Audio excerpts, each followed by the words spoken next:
Socialización. Ese es el tema que abordaremos hoy. Le agradezco mucho acompañarnos a través de este espacio. Mi nombre es Willy Molina Sánchez, familiólogo. Hoy vamos a trabajar o a tratar un tema importantísimo que tiene que ver con la estructura, la dinámica de la familia. Socializar. Todos socializamos.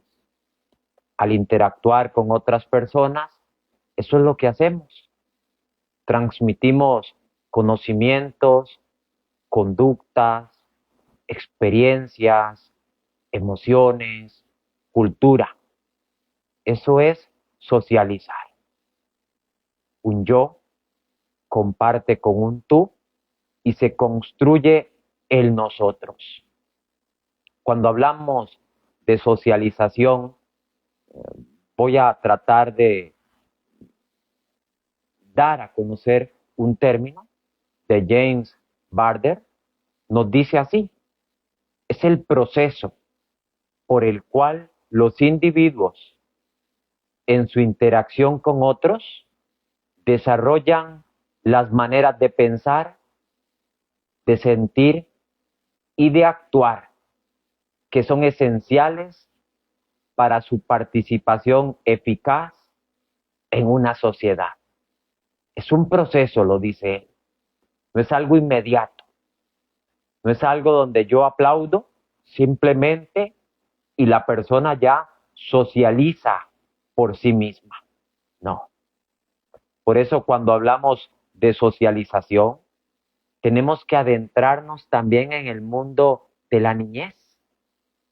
Esa persona, desde el momento de la concepción, se va formando en el vientre de una madre y desde ahí, ya después de algunos días, ese nuevo ser humano empieza a percibir, a recibir del mundo externo ruidos, sensaciones, emociones.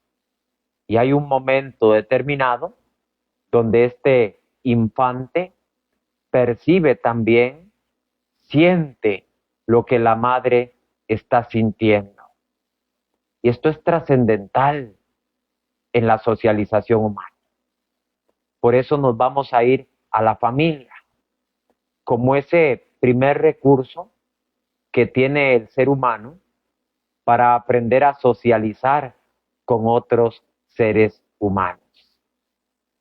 Piense ahora en cómo fue ese ámbito de socialización primario que usted tuvo.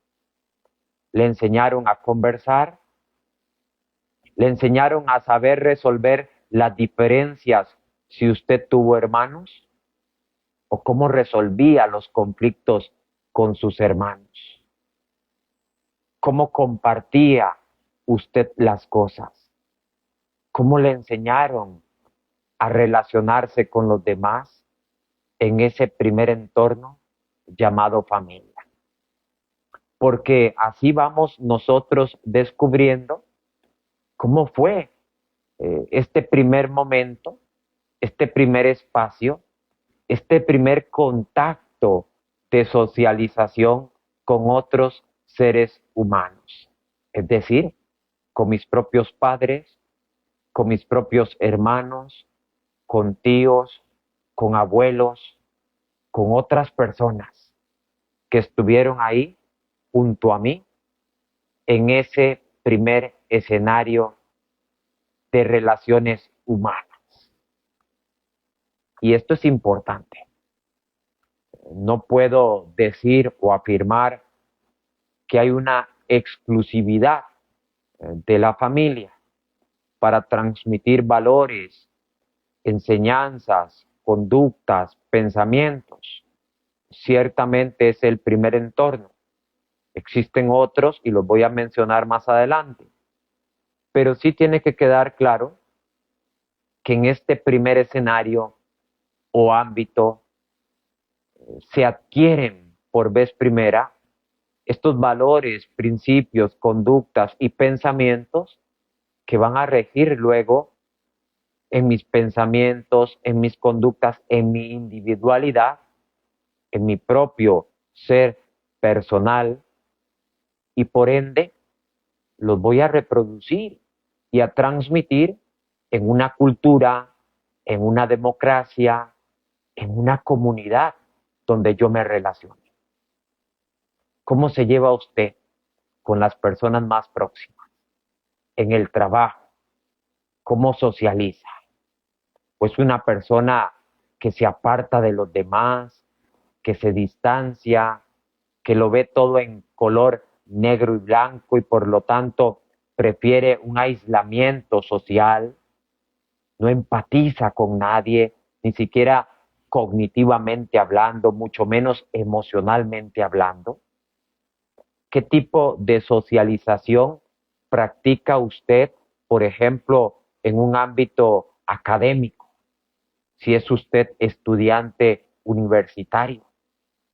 O, por ejemplo, cuando va al supermercado o se encuentra en algún espacio comunitario donde interactúa con otras personas de su misma comunidad. ¿Cómo son sus conductas? ¿Cómo es el saludo que usted emite a los demás? O más bien busca el rechazo, el aislarse, el no querer tener contacto con los demás. Todo esto construye una sociedad. Todo esto va de alguna forma moldeando y forjando valores, características propias de un entorno social. Y todo esto, lo he explicado, se va aprendiendo de alguna forma en esa dinámica del hogar, de la propia familia.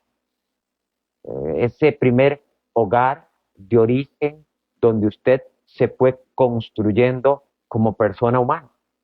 Por eso la familia tenemos que verla como un ente de socialización humana, un espacio donde yo interactúo, me relaciono con otros, aprendo de otros, pero también puedo de alguna forma corregir y enseñarle a los demás. Por eso es tan importante el rol del padre, el rol de la madre en un ámbito de familia. Y más allá, el rol de los hijos es también crucial para forjar esa dinámica de socialización en una familia. Lo he dicho y lo voy a recalcar. ¿Qué aspectos o cuáles características de socialización podemos descubrir en este ente, organismo vivo llamado familia? Bueno, primero que todo, valores. El valor del respeto, el valor de la honestidad, el valor, por ejemplo, de ser generoso con los demás, es decir, aprender a cooperar, ayudar a otros. Esto es esencial que se aprenda y que este ser humano lo descubra en el propio ámbito de su familia. Porque es la única forma de que lo pueda reproducir luego en otro entorno. Por eso los valores es de alguna forma lo principal que se transmite en una socialización humana. Hoy hablamos de crisis de valores. Lo podemos ver reflejado en las noticias. Estamos observando antivalores. Personas cada día más deshonestas, personas corruptas, personas que buscan mentir a otros, personas que difaman, por ejemplo, a otra persona para sobresalir y ocupar puestos de mayor relevancia.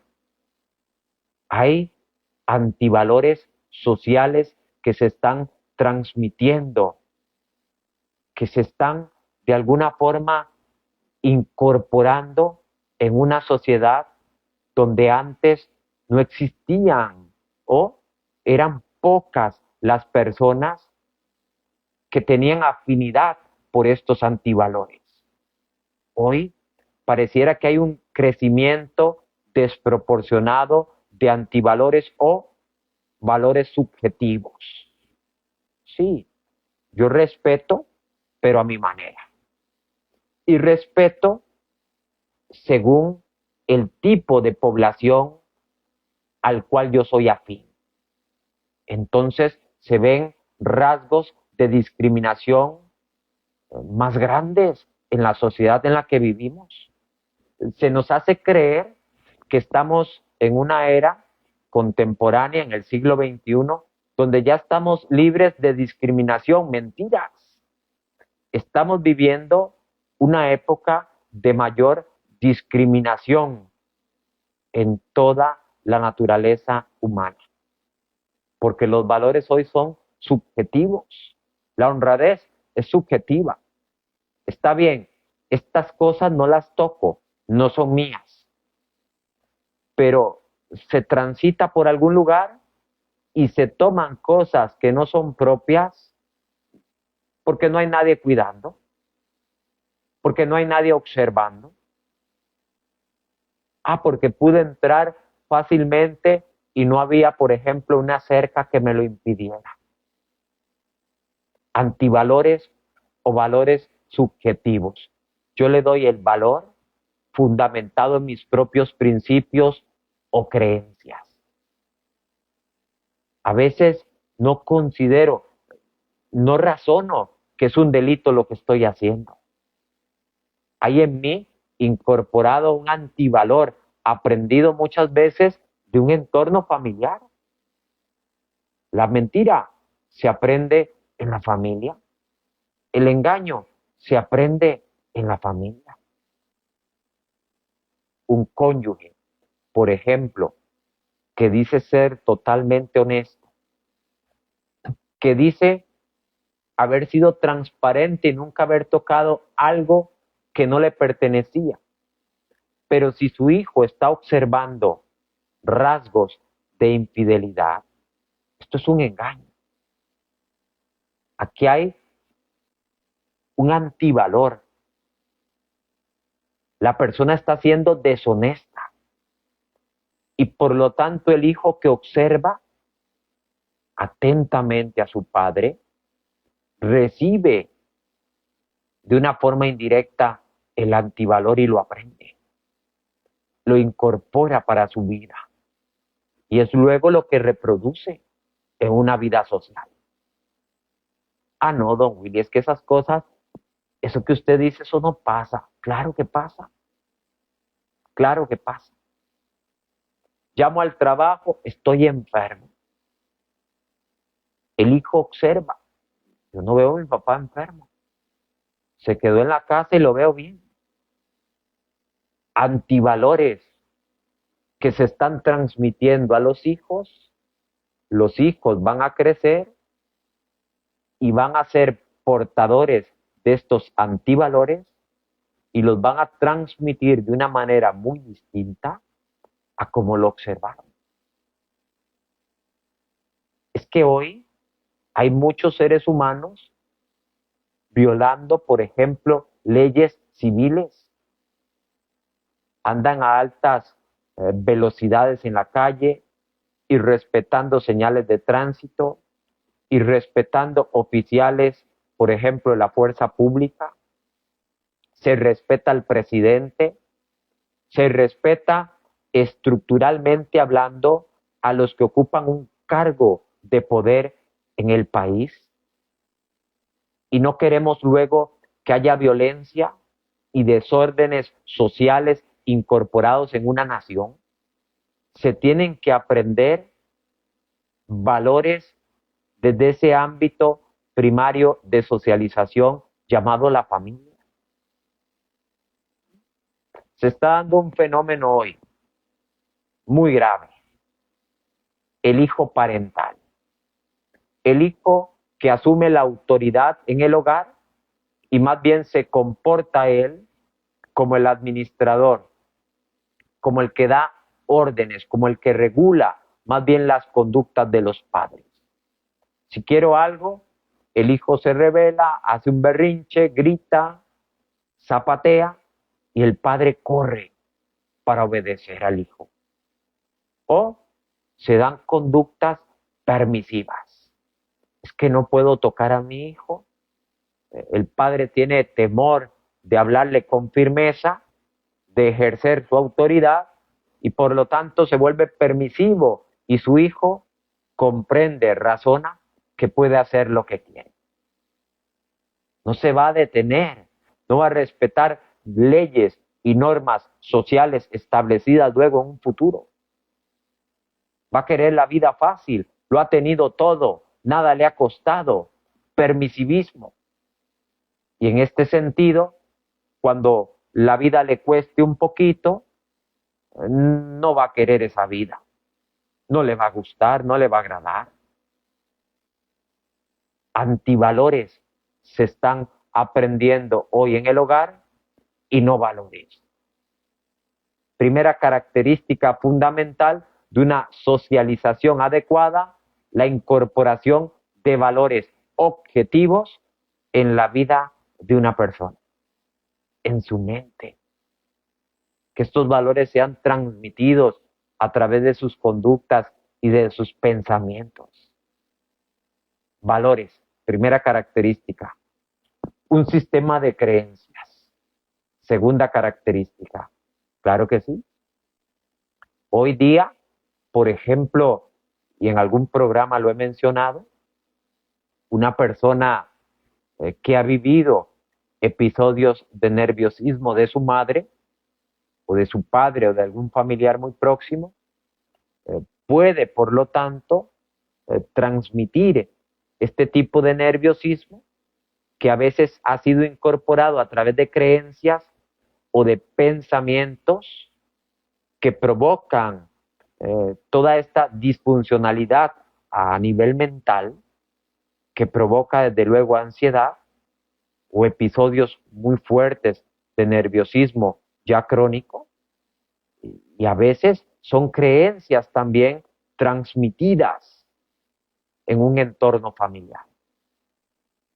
Creencias, por ejemplo, en aspectos que no tienen que ver con ciencia, sino más bien con espiritualidades extrañas, y no voy a detenerme en este tema porque no viene al caso. Sistemas de creencias muy fuertes, muy arraigadas, que también pueden de alguna forma hacer daño a ciertos contextos sociales. Y no quiero detenerme porque ciertamente hay creencias incluso religiosas que pueden ser o muy dramáticas o más bien muy radicales, y en este sentido, pues, de alguna forma también puede alterar un orden social establecido, y esto es preocupante también en una nación cuando hay sistemas de creencias que de alguna forma desvirtúan una finalidad unitiva en cuanto a un conjunto social, humano, del que estamos hablando. Entonces, sí, sistemas de creencias pueden generar divisiones sociales. Sistemas de creencia pueden generar conflictos sociales, rivalidades sociales. Pueden generar bandos opuestos que no buscan el bien común, es decir, el bien de toda una sociedad, sino que se centran nada más en el bien de unos pocos. Sistemas de creencias. Si no crees lo mismo que creo yo, entonces estás excluido de mi grupo social. Aquí no puedes formar parte. Se violenta a la otra persona, se le discrimina, se le trata con fuerza, a veces también con un tipo de abuso, porque no cree igual que el resto. Mucho cuidado, porque esto daña, deteriora la sana convivencia social. Y este tipo de creencias se pueden incorporar de una forma muy fuerte en el ámbito del hogar. ¿Qué tipo de creencias tiene usted? Anótelo ahí, escríbalo en el chat. ¿Cuáles son creencias fuertes que las ha aprendido y por lo tanto hoy no le permiten tampoco socializar con los demás? Sí, a veces el color de piel, una creencia incorporada, un sesgo. Por lo tanto, me limito a un sector de la población. No piensa como yo en cuanto a términos religiosos, lo discrimino, lo hago a un lado. Es más, si formamos parte de una asociación o de un grupo social determinado, es que ni me relaciono con esa persona, ni le hablo, ni escucho lo que la otra persona tiene que decir porque piensa distinto de mí en términos religiosos. Esto no le hace ningún bien a la sociedad. No, no. Y estoy poniendo algunos ejemplos, pero tendríamos que profundizar muchísimo más en este tema y bueno, no nos daría la noche para ello. Eh, Tercera característica importante, los comportamientos. Claro que sí. Hay comportamientos agresivos, rudos, se aprenden en la familia. Un padre que dio garrote, que maltrató con palabras o que abandonó a sus hijos a una temprana edad. Los niños tuvieron a muy temprana edad que responsabilizarse, que trabajar, que ganarse su dinero para poder tener el alimento, el sustento, el vestido. Y no estoy diciendo que esté del todo mal. Aquí hay aspectos que habría que considerar como positivos, pero muchas veces se forjaron seres humanos, y lo voy a hablar así, a la patada, al golpe, a la humillación, a la fuerza o a la brutalidad física. Y hoy estas personas reproducen de alguna forma patrones de crianza en otros ámbitos. Escuelas, hogares nuevos que han ido construyendo, porque sí, pueden haber ya 3, 4, 5 divorcios, volvemos a retomar una nueva familia y se vuelven a repetir patrones de crianza disfuncionales, de abusos, de conflictos, de maltrato, de ofensas, mecanismos de defensa, huyo, mejor me aíslo, me voy, grito. Claro, el alcoholismo, por ejemplo, daña muchísimo a las familias. Y hay personas en nuestro país que no lo consideran una enfermedad, que consideran que el alcoholismo no es lo que los lleva a la agresión física de su cónyuge o de sus hijos. Sienten, dicen, sí, asumo mi responsabilidad, mi culpa, pero dicen, es ella. Es que ella no guarda silencio cuando yo llego con el alcohol.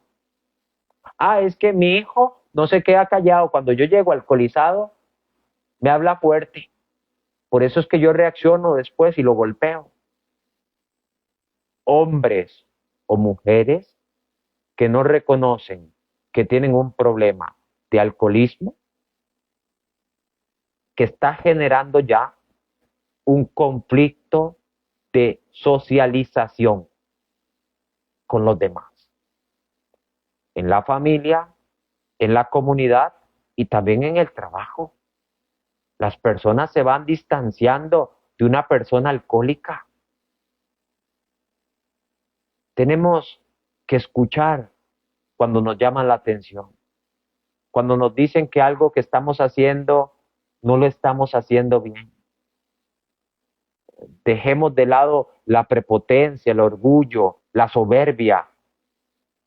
Escuchemos qué es la verdad detrás de lo que nos dice y aprendamos a corregir en un proceso sistemático aquello en lo que estamos fallando. Por eso hay conductas que se heredan, que se aprenden en un entorno familiar y luego, lamentablemente, desconstruyen una sociedad. De una sociedad sana pasamos a una sociedad enferma. Y hoy estamos viviendo en nuestro país una enfermedad, claro que sí, violencia, un exceso de drogadicción, un exceso, vuelvo a decirlo, de alcoholismo, que también es una droga, pero pareciera que no se habla de estos temas. Hoy vemos también jóvenes de 12 o de 13 años ya fumando, lo que llaman hoy el vapo. Es que como no huele feo, como se supone que tiene menos nicotina, entonces fumo más. No me está haciendo daño. Y ya tenemos problemas de adolescentes por estar usando en exceso este tipo de productos que son adictivos. Estamos en el siglo donde conocemos más el cerebro humano, pero estamos haciendo menos cosas para cuidar el cerebro humano. Sabemos lo que está pasando un adolescente, los cambios cognitivos que está experimentando, esta poda neurológica que en algún momento también he hablado. Sabemos que el adulto tiene que cuidar al adolescente. No le puede dar lo que el adolescente quiere, porque le estamos abriendo una puerta al asesinato, a una pérdida del alma de ese adolescente a una muy temprana edad. Pero la sociedad lo que está haciendo. Por eso lo he dicho, la familia interviene, sí, es un ente de socialización, pero también existen otros, la escuela, el colegio, la universidad, los diferentes ámbitos de relación humana, por ejemplo, jóvenes que van a etapas de música, a aprender a tocar un instrumento, clases de natación, atletismo, todas estas carreras o cursos extracurriculares que son escenarios también de socialización, las amistades. Es que pudimos como papás haberles transmitido a nuestros hijos grandes valores y enseñanzas, pero cuando se juntan con sus pares en la adolescencia, si no estoy observando, si no me comunico con mis hijos, esto se puede perder de la noche a la mañana y no me doy cuenta en qué momento pasó. Vemos adolescentes a una muy temprana edad ya en discotecas con música altísima. Y posiblemente nosotros lo hicimos, sí, estoy de acuerdo. Vivimos una época así. Pero hoy el adulto es más consciente, según las neurociencias, de que debemos de cuidar más al adolescente en estas etapas, porque tenemos que acompañar ese cerebro para que tome las mejores decisiones, para que sepa contenerse, para que sepa a partir de ahora adquirir el autocontrol necesario para el resto de su vida. Y le estamos dando libertad a ese cerebro humano para que haga lo que quiere. Por eso hablamos también de que en la familia o en estos otros agentes socializadores se transmiten también emociones. Claro que sí, la ira, la paciencia, el miedo, claro, el amor, el cariño, la alegría, emociones que se comparten en estos diferentes ámbitos sociales. Hoy se habla mucho de los abusos, ¿sí?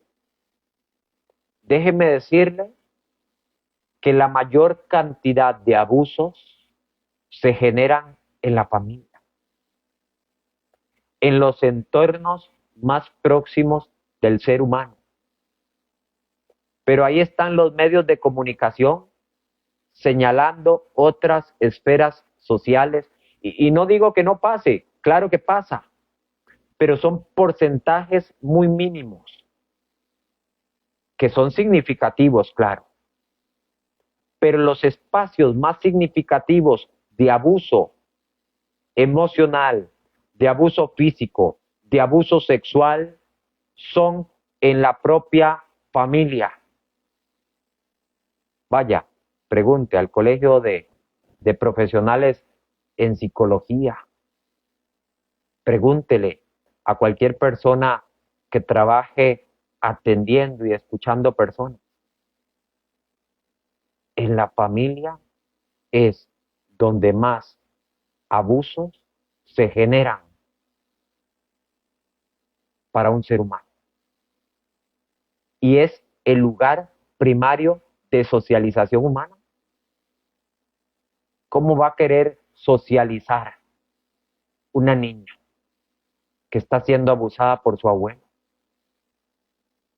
por su hermano, por su propio padre? ¿Va a tener dificultad de socializar? Claro que sí.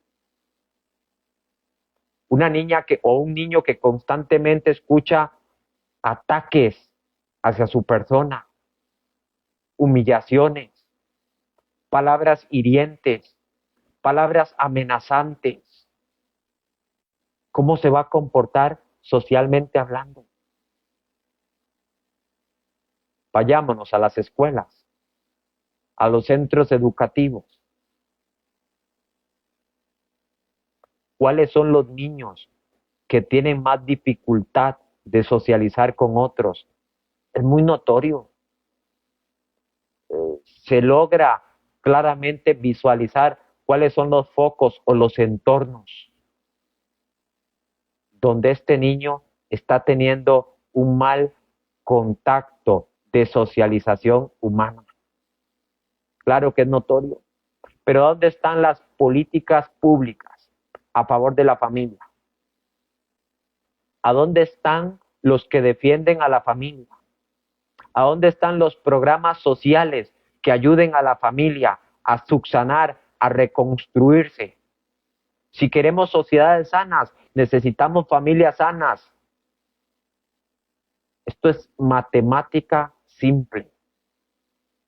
Cuando observamos sociedades disfuncionales, sociedades violentas, sociedades altamente delictivas, sociedades que han caído en desórdenes morales y éticos. El problema, familia. Matemática simple. ¿Qué estamos haciendo? Tenemos que dar el paso desde nuestra propia realidad familiar. Y lo decía, hay o existen agentes socializadores. La familia, el primero de ellos. La escuela, ámbitos de religión, ya lo he hablado, son esenciales también. Grupos de referencia, también los he mencionado. Amistades, claro que influyen, infieren muchísimo. Por eso hay que tener cuidado. ¿Cuáles son las amistades que elegimos? Incluso nosotros los adultos. ¿De cuáles amistades me estoy rodeando? Porque puede ser que yo tenga valores y creencias muy arraigadas que construyen sociedades sanas, libres. Puede ser que esas amistades con las que hoy ande me estén desconstruyendo mis valores y mis principios. Y eres un adulto con maestría, con licenciatura, y aprendiste a tomar licor. y aprendiste a hablar palabrotas que antes no decías, y aprendiste a endeudarte cuando te enseñaron que no había que endeudarse, y aprendiste a vivir de la apariencia cuando te enseñaron que de la apariencia no se vivía. Y ahora, después de adulto, amistades pueden influir negativa o positivamente en una adecuada socialización humana. ¿Ven lo importante del tema? Pero más allá, quiero tocar el último aspecto que me parece crucial, los medios de comunicación. ¿Qué estás viendo? ¿Mm? Sensacionalismo en los noticieros, muchísimo hay de esto. Publican la noticia que vende. Y hay noticias excepcionales, extraordinarias, que ayudarían más a humanizarnos, que ayudarían más a una socialización adecuada por el bien de un país. Pero como no venden, la sacamos allá de vez en cuando, en tiempos de Navidad o en épocas específicas a lo largo del año. Y ni que se diga los diferentes medios de información a los que hoy todos tenemos acceso. Miren, un video cómico, y lo he dicho en algún programa,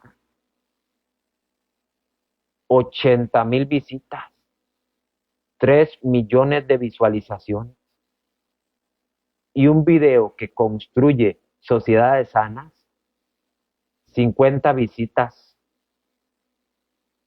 2,000 visualizaciones.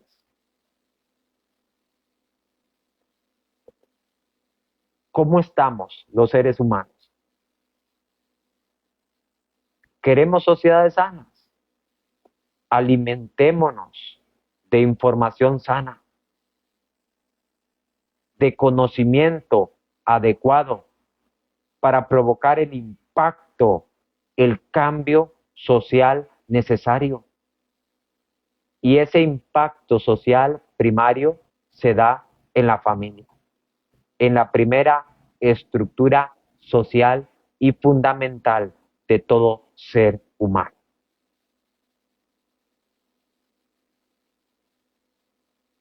Tenemos que fortalecer a las familias. Tenemos que darle a las familias herramientas para que a partir de ahí, de estas herramientas, puedan las familias socializar adecuadamente para poder sostener culturas y sociedades sanas, donde priven los valores objetivos, el humanismo, el bien común, la generosidad, esta capacidad de ayuda al otro, la no discriminación, el no burlarme de los demás, sino más bien apoyar las causas nobles de justicia social, de libertad. Es necesario que hoy los seres humanos miremos realmente lo que es importante y demos pasos gigantescos por informarnos adecuadamente, por adquirir conocimientos útiles que nos permitan moldear nuestra propia familia, nuestro propio carácter, nuestros propios pensamientos, nuestras propias conductas, por el bien de una nación. Somos responsables del cambio, sí, y no esperemos a que otros lo hagan por nosotros. Empecemos cada uno de nosotros desde nuestro propio contexto de familia. Que esté muy bien. Muchas gracias. Hasta pronto.